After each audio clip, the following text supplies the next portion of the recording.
শহর। হ্যাঁ ফজল ভাই, আসসালামু আলাইকুম, কি খবর, ভালো আছেন? কানাডা কেমন খাইছে ভাই? আলহামদুলিল্লাহ। আলহামদুলিল্লাহ। আসবেন, সবসময় আসবেন।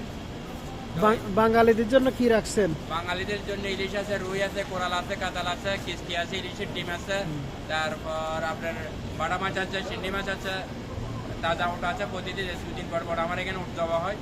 এরপরে গরু আছে, গরুও জব ফ্রেশ। তারপর ছাগল আছে, তারপর আপনার চুটকি ভর্তা আছে, তারপর চিন্ডি ভর্তা আছে, সবজি আছে, ভেজিটেবল আছে, ছড়ার ডাল আছে, মাছ ডাল আছে। ঠিকানাটা একটু সহজভাবে বলে দিন। এইটা কুবা রোডের সামনে চন্দার থেকে একটু বান পাশে আসলে মসজিদের কোনার টাকা উঠো মাছারে মেয়ে।